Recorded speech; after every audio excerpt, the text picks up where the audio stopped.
Hi, this is the Love Your Life Show with Susie Pettit, Certified Life and Wellness Coach.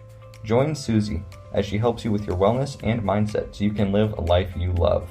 Let's go, warriors. Oh, hello, dear warriors. If you are listening to this live time, you may have some big emotions running through your body. A lot of my listeners are women ages 30 to 60, really, and you may be prepping to lead one of your children off to college or even to start school for the first time, preschool, kindergarten, middle school. All change feels difficult to our human bodies, no matter our age, whether we are that middle schooler or we are our midlifer. And I'm just here telling you I'm feeling it too. I just moved to the other side of the world. Okay, talk about change. Add to that, my final son, my fifth son, my littlest little birdie, is heading off for his first year at college, officially making me an empty nester. To say I have lots of emotions running through my body would be a complete understatement. I feel like I'm on the emotional roller coaster of my life. Over the past 3 months, I've had many opportunities to practice what I coach, managing my mind and my thoughts and practicing deliberate thinking. In doing so, I have had many opportunities to grow and evolve, and I still am having opportunities to grow and evolve. Yippee, right? Truthfully, no, I'm not feeling that yippee right now. But I know from experience that as a human being, I benefit from each challenge or each growth opportunity that life brings my way. I may not be able to see how I'm benefiting or the opportunity when I'm in it in the moment, but every single time when I look back, I can see that challenge or that difficult period helped me become the woman I am today. We grow stronger when we go through difficult times in our lives, period. This is best understood when thinking of our physical body. Like we all can sort of understand this. Like we don't get stronger sitting on the couch watching TV. In fact, we don't even get stronger in the gym doing the same lifts with the same weights. We get stronger when we push our physical body, increasing the distance we run, the weights we lift, or the speed of our morning walk. All of these actions are challenging and can lead to muscle discomfort the next day. Does that mean something's gone wrong? Not at all. Take that physical experience and let's use it when we're examining our emotional state. Okay, we don't get mentally stronger sitting on the couch watching TV. We don't get stronger placing another online shopping order or scrolling Facebook. Okay. If we're used to pushing down our emotions with food, shopping, TV, wine, or overparenting, we need to do something different to grow. We get stronger when we push our physical self to the next level.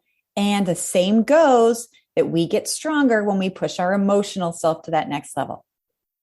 Okay. Taking the time to maybe journal our thoughts instead of eating, choosing to meditate instead of watching TV, talking to a coach instead of leaning emotionally on our children or complaining to the same friends.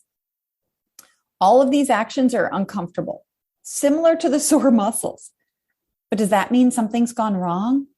Hell no. And that's what I'm digging into as my son goes off to start the next part of his marvelous life. As a parent, I am inclined to hold tight to him, to try to control and organize everything about his first year away so as to, quote unquote, protect him as his very being is pushing to move forward and grow. There's a very real piece of me that wants to carry him around in a soft little nest and make sure his experience here on earth is sunny and full of rainbows. I'd like him to wear clothes that are comfortable for him, have friends who are always supportive of him, take classes that are interesting but not too hard. And come on, Susie, dream on, right? If you're a parent, I know you can relate, no matter the age of your child. I had similar thoughts when I sent him to kindergarten, preschool, or heck, even when I left him for the first time with a babysitter. Okay, my rational mind could think, maybe this is exactly what we should be doing. I prepared him for this, whether it's kindergarten or college. Or maybe I have the thought, this is a wonderful opportunity for him. But we don't just have that rational mind, do we? warriors, we also have the emotional mind. And that mind is quick to jump in with any of these following thoughts too. What if he needs something? What if someone's mean to him? What if he can't find his class? What if he's uncomfortable? Ooh, how about that last one? What if he's uncomfortable? Yeah, Susie, what if? Isn't that where he'll experience growth? Where he will get an opportunity to evolve to his next best version of himself? Okay, for the same reasons that we chose to kiss them and walk away at the preschool door, we need to do that at each new stage and change for them. Why?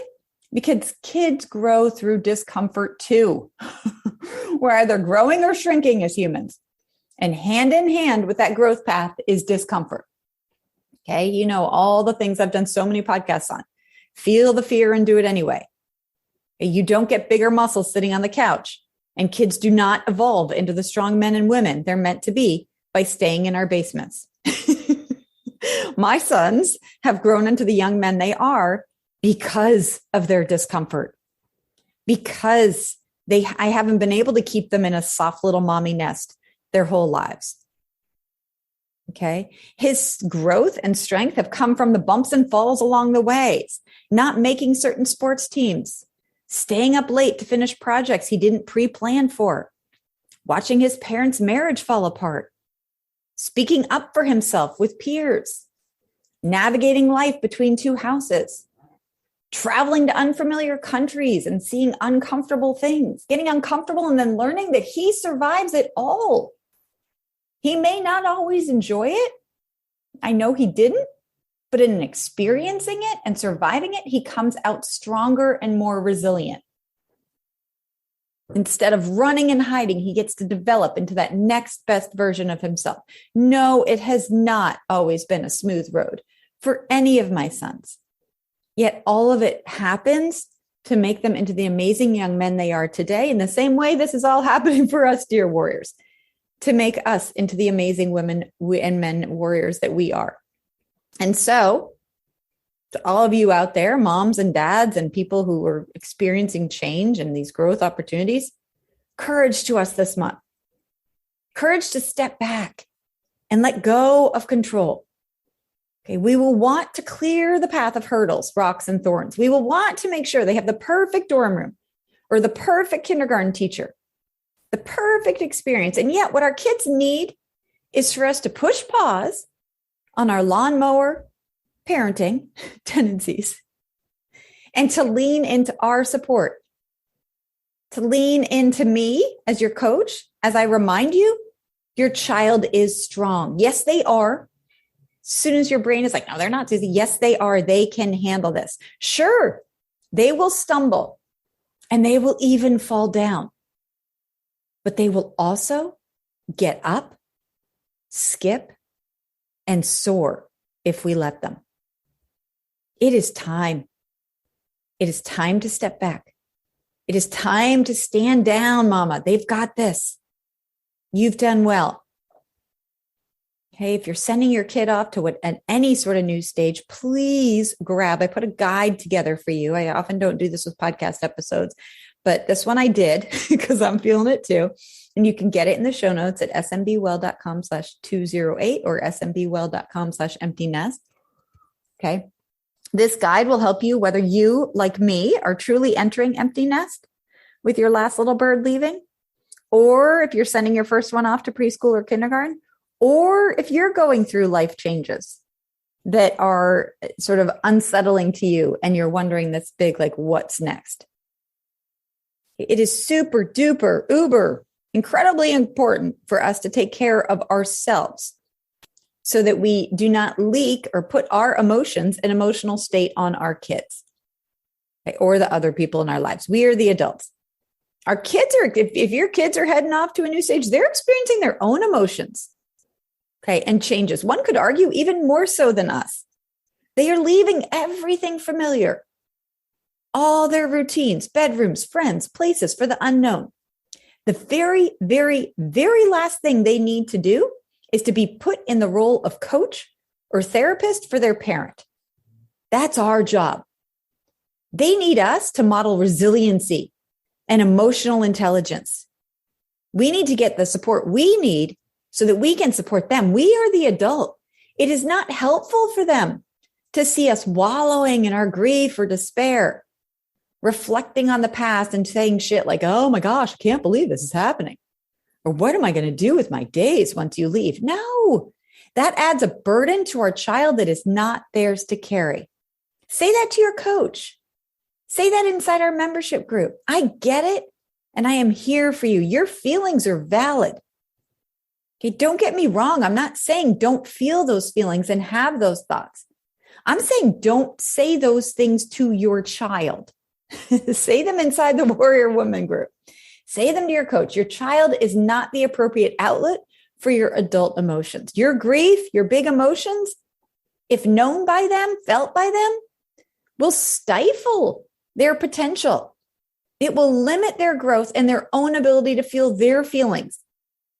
That's codependency, enmeshment, all that nonsense. We don't want them to feel like they need to shut down their emotional experience to care for us, like they need to be that parentified child. No.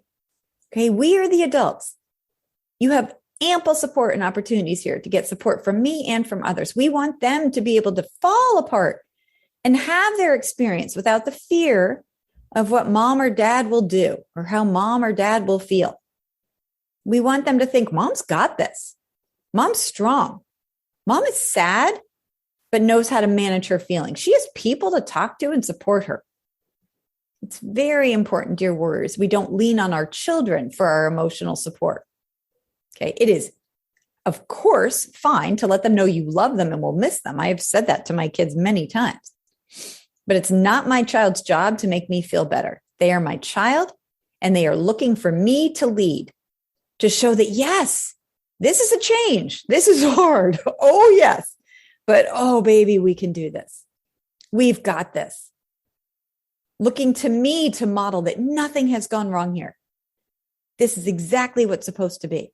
Okay, I get to fall apart with my coach, with my partner, with my friends. You too. Fall apart with your coach, fall apart with your partner, fall apart with your friends, and then model that strong warrior-like love for your child. And so with that, dear warrior, I'll cut it this week to encourage you to find support, to support you. Because yes, this is hard. Unbelievably so. I am feeling it. The longing, the heartbreak. And yet, as I say on the show, we're either growing or shrinking. Growing looks like getting the support we need. Growing looks like us doubling down on the 4 happiness habits my programs teach and reinforce. Growing looks like processing the big feelings we have in big adult ways, not involving our child as our coach or therapist. Shrinking looks like making this about us. Shrinking looks like us showing our unregulated self. Shrinking looks like us saying things like, what am I going to do when you're gone? Or this is so hard for me. Or, oh, wow, what will this family be like? Okay, we might be tempted to do that. That's all normal and human. And yet I'm here to encourage you to rise to that bigger growth path. If you're a listener of this podcast, I see you. I know you're committed to the growth, even when it's hard, even when it feels like our hearts are actually breaking. Okay, I'm right there with you. And that's why I've made this free resource to help you as I'm going through this by your side. Get it in the show notes again, smbwell.com/208 or smbwell.com/empty nest. And while this is for you, if you're officially empty nesting like me, it will also help you feel better no matter the change you're going through. Life change, kindergarten, college, anything. Schedule time into your calendars for your care so you don't slime it out on your kids in an unregulated way. We will have emotions. We are emotional beings. Okay, let's just learn how to regulate them in the adult way. Grab my sheet. Let's chat in the membership. You're not alone. I love you. And oh my, am I on this path with you? Big hugs to you, dear warrior.